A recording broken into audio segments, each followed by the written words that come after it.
यिर्मयाह भविष्यवक्ता की पुस्तक अध्याय 27। यिर्मयाह भविष्यवक्ता की पुस्तक अध्याय 27। योशिय्याह के पुत्र यहूदा के राजा यहोयाकीम के राज्य के आरंभ में यहोवा की ओर से यह वचन यिर्मयाह के पास पहुंचा कि बंधन और जुए बनवाकर अपनी गर्दन पर रख। तब उन्हें एदोम और मोआब और अम्मोन और सोर और सिदोन के राजाओं के पास उन दूतों के हाथ भेजना जो यहूदा के राजा सिदकिय्याह के पास यरूशलेम में आए हैं, और उनको उनके स्वामियों के लिए यह कहकर आज्ञा देना कि इस्राएल का परमेश्वर सेनाओं का यहोवा यो कहता है कि अपने अपने स्वामी से यो कहो कि पृथ्वी को और पृथ्वी पर के मनुष्यों और पशुओं को अपनी बड़ी शक्ति और बढ़ाई हुई भुजा के द्वारा मैंने बनाया, और जिस किसी को मैं चाहता हूं उसी को मैंने उन्हें दिया है।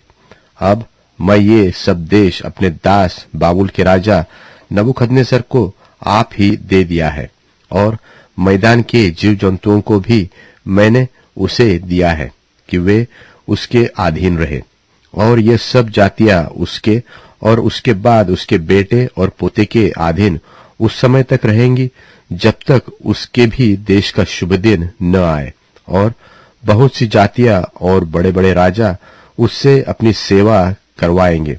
सो जो जाति व राज्य बाबुल के राजा नबूकदनेस्सर के अधीन न हो और उसका जुआ अपनी गर्दन पर न ले ले, उस जाति को मैं तलवार, महंगी और मरी का दंड उस समय तक देता रहूंगा जब तक उसको उसके हाथ के द्वारा मिटा न दूं।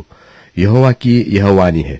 इसलिए तुम लोग अपने भविष्यवक्ताओं और भावी कहने वालों और टोन्हों और तांत्रिकों की ओर चित्त मत लगाओ, जो तुमसे कहते हैं कि तुमको बाबुल के राजा के अधीन नहीं होना पड़ेगा, क्योंकि वे तुमसे झूठी भविष्यवाणी करते हैं जिससे तुम अपने अपने देश से दूर हो जाओ और मैं आप तुमको दूर करके नष्ट कर दूं।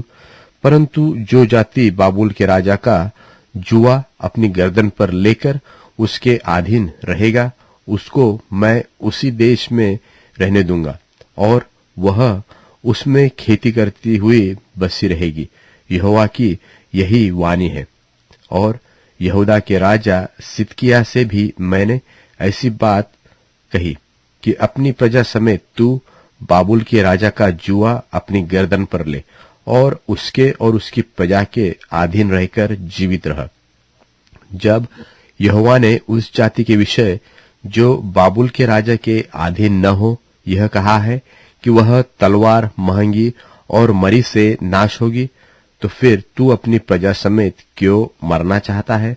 जो भविष्यवक्ता तुझसे कहते हैं कि तुझको बाबुल के राजा के अधीन हो जाना न पड़ेगा, उनकी मत सुन, क्योंकि वे तुझसे झूठी भविष्यवाणी करते हैं। यहोवा की यह वाणी है कि मैंने उन्हें नहीं भेजा। वे मेरे नाम से झूठी भविष्यवाणी करते हैं, और इसका फल यही होगा कि मैं तुझको देश से निकाल दूंगा, और तू उन नबियों समेत जो तुझसे भविष्यवाणी करते हैं नष्ट हो जाएंगे। फिर याजकों और साधारण लोगों से भी मैंने कहा, यहोवा यो कहता है कि तुम्हारे जो भविष्यवक्ता तुमसे यह भविष्यवाणी करते हैं कि यहोवा के भवन के पात्र अब शीघ्र ही बाबुल से लौटा दिए जाएंगे, उनके वचनों की ओर कान मत धरो, क्योंकि वे तुमसे झूठी भविष्यवाणी करते हैं। उनके मत सुनो। बाबुल के राजा के अधीन होकर और उसकी सेवा करके जीवित रहो। यह नगर क्यों उजाड़ हो जाए? और यदि वे भविष्यवक्ता भी हो और यहोवा का वचन उनके पास हो, तो वे सेनाओं के यहोवा से विनती करे कि जो पात्र यहोवा के भवन में और यहूदा के राजा के भवन में और यरूशलेम में रह गए हैं, वह बाबुल न जाए। सेनाओं का यहोवा यो कहता है कि जो खंबे और पीतल की नांद, गंगाल और कुर्सियां और पात्र इस नगर में रह गए हैं, जिन्हें बाबुल का राजा नबूकदनेस्सर उस समय न ले गया जब वह यहोयाकीम के पुत्र यहूदा के राजा यकोन्याह को और यहूदा और यरूशलेम के सब कुलीनों को बंधुआ करके यरूशलेम से बाबुल को ले गया था। जो पात्र यहोवा के भवन में और यहूदा के राजा के भवन में और यरूशलेम में रह गए हैं, उनके विषय में इस्राएल का परमेश्वर सेनाओं का यहोवा यो कहता है कि वे भी बाबुल में पहुंच जाएंगे, और जब तक मैं उनकी सुधि न लूं तब तक वही रहेंगे, और तब मैं उन्हें लाकर इस स्थान में फिर रख दूंगा। यहोवा की यही वाणी है।